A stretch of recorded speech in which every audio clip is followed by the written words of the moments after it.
Good morning, student. I am RK Jain. Today I will tell you about the important question for board examination class 10th. बच्चों मैं आज आपको board examination के जो important question हैं उसके बारे में बताऊंगा। सबसे पहला जो जानकारी है वो ये है कि जो बच्चे कमज़ोर होते हैं वो हार्ड क्वेश्चन की तरफ ज़्यादा ध्यान देते हैं, जो कि गलत है। बोर्ड एग्जाम्स में 40% सिंपल क्वेश्चन पूछते हैं। सिंपल क्वेश्चन पूछा जाता है हर एक बोर्ड, चाहे वो सीबीएसई हो, आईसीएसई हो, state board like Bihar board, सारे बोर्ड एग्जाम्स का यही रूल है। 40% एकदम सिंपल क्वेश्चन। तो सबसे पहले हम केमिस्ट्री का केमिकल रिएक्शन की बात करते हैं। केमिकल रिएक्शन में आपको व्हाट इज केमिकल रिएक्शन के बारे में जानना है, balanced chemical equation, unbalanced chemical equation. उसके बाद आता है types of chemical reaction. Types of में जैसे combination reaction, decomposition reaction, displacement, double displacement. तो उसमें डिस्प्लेसमेंट और double displacement and after it redox reaction, ये बहुत इंपॉर्टेंट है। ये डबल डिस्प्लेसमेंट और रेडॉक्स रिएक्शन का जो एग्जाम्पल है वो अक्सर पूछ देता है। एग्जाम्पल पूछ देगा, डेफिनेशन पूछ देगा, तो इस पर जरूर ध्यान दें। और इक्वेशन ज्यादा तक जानना सीखिए, क्योंकि जैसे डेफिनेशन आप पढ़ते हैं कि when two element and two material combine and form a new material then it is known as combination reaction. तो वो नहीं बोल करके आपको दे देगा कि 2H2 plus O2 is equal to 2H2O। ये कौन सा रिएक्शन है? तो ये कॉम्बिनेशन रिएक्शन है। यहाँ दो चीज मिलके एक चीज बन रहा है, तो ये आपको ध्यान रखना पड़ेगा। तो फर्स्ट जो आपका चैप्टर है केमिस्ट्री का केमिकल रिएक्शन, उसमें डेफिनेशन पहले सारी चीज का याद होना चाहिए, और तब ये इस तरह का जो एग्जांपल है क्वेश्चन वाला उस पर विशेष ध्यान दीजिएगा। एसिड बेस एंड साल्ट में पहले तो उसका डेफिनेशन, फिजिकल प्रॉपर्टी जैसे वह सौर, जैसे एसिड टेस्ट इन सौर, ये उसका फिजिकल प्रॉपर्टी है।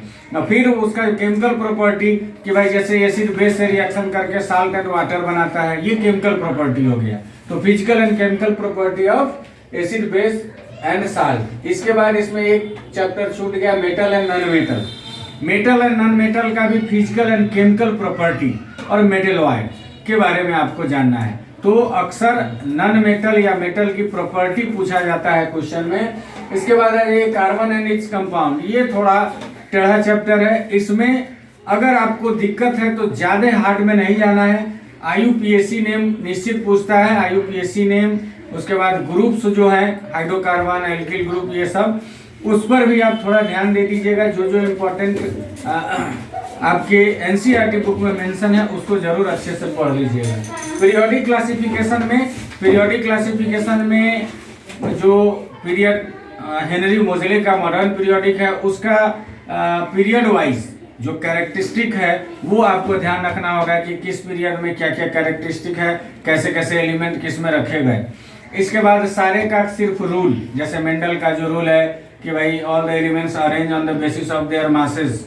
हाँ, फिर उसको हेनरी मोजले मॉडर्न पीरियोडिक में एटॉमिक नंबर पे अरेंज कर दिए तो एकदम परफेक्ट हो गया। हाइड्रोजन का पोजीशन, एलिमेंट का पोजीशन आपसे पूछ सकता है। तो ये पीरियोडिक क्लासिफिकेशन में आप ध्यान से देख लीजिएगा। अब आ जाइए बायो में हम बात करते हैं लाइफ प्रोसेस। लाइफ प्रोसेस सबसे इंपॉर्टेंट चैप्टर है। इस पर बहुत अधिक ध्यान देने की जरूरत है।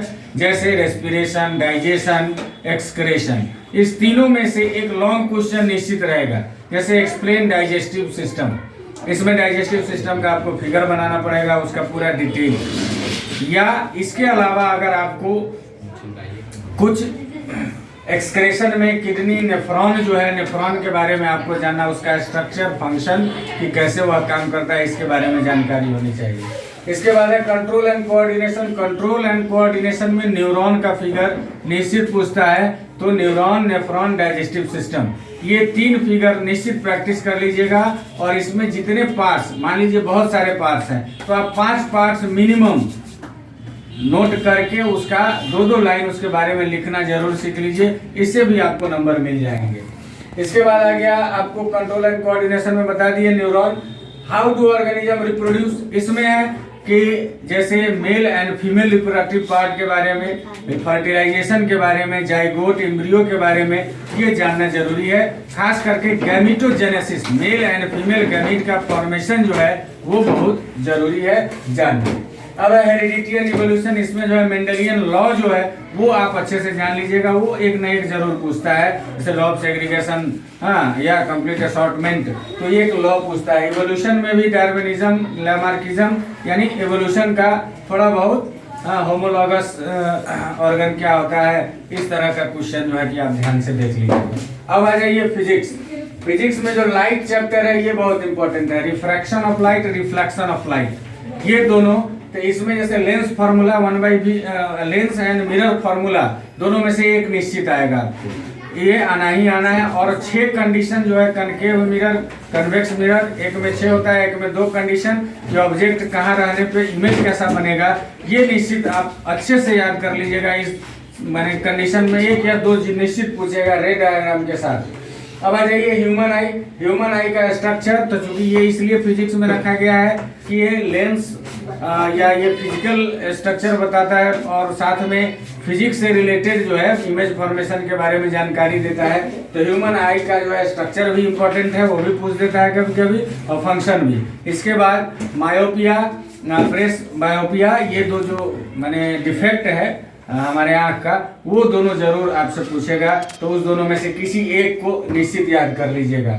इसके अलावा इलेक्ट्रिसिटी में आ जाइए, ओम्स लॉ आप पूरा अच्छे से ध्यान दीजिएगा। ओम्स लॉ के अलावा इलेक्ट्रिसिटी का जो डेफिनेशन है उस चैप्टर का, वो आप अच्छे से याद रखिएगा।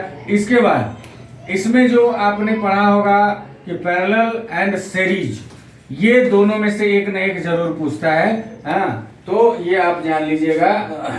जैसे ओम्स लॉ में V बराबर IR, हाँ, उसके अलावा उसको 2 तरीके से आपको बनाया जाता है, एक में I = 1/R, एक में इक्वल टू मैंने V = IR से ही पैरेलल एंड सीरीज दोनों का जो न्यूमेरिकल है, जो उसका सॉल्यूशन बनाया जाता है, वो आप अच्छे से ध्यान दीजिएगा, उस पर आएगा। Magnetic effect of electric current, source of energy. Magnetic effect में जो है कि मैग्नेटिक फील्ड के बारे में, और उसके बाद फ्लेमिंग का रूल जो है, left hand right hand rule, ये आप निश्चित रूप से अच्छे से समझ लीजिएगा। यानी समझिए सीधा कि जो साइंटिस्ट का लॉ है जितना आपके सिलेबस में, वो लॉ बहुत इंपॉर्टेंट है, वो आपको आना चाहिए। और कुछ प्रूफ, हाँ, जो हमको प्रूव करना पड़ता है वह ध्यान, जैसे कि लेंस फार्मूला, हाँ, मिरर फार्मूला, इसके बाद आपको वही सीरीज और पैरेलल वाला जो कॉम्बिनेशन होता है उसको जानना, ठीक है। और मैग्नेटिक इफेक्ट में आपको इलेक्ट्रिक फील्ड और वही फ्लेमिंग्स रूल वो जानना है। इसके बाद है source of energy, our environment and management of natural resources, ये इन्वायरमेंटल साइंस है। तो ये बहुत आसान है, इसमें थियोरेटिकली आपको ज़्यादातर जानना है ग्लोबल वार्मिंग के बारे में, इसके बाद ग्रीन हाउस इफेक्ट के बारे में, ग्लोबल समिट जो हुआ था कि अर्थ को कैसे बचाया जाए, इन सभी चीज़ों के बारे में इनमें जानना है। आवर इन्वायरमेंट, ये कोई हार्ड टॉपिक नहीं है।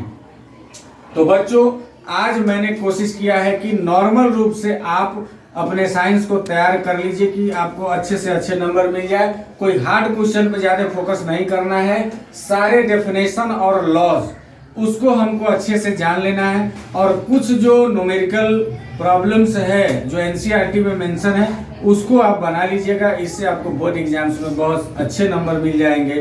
Thank you. बाकी मेरे चैनल को अधिक से अधिक सब्सक्राइब कीजिए, और फिर मैं 1 by 1 चैप्टर वाइज भी इम्पोर्टेंट क्वेश्चन भेजूंगा हर एक स्टूडेंट को सॉल्व किया हुआ। अभी तो मैं सिर्फ इंट्रो दे रहा हूँ कि क्या क्या इंपॉर्टेंट है, आपको ध्यान देना है। 1 by 1 भी आपको हर एक चैप्टर का मिलेगा।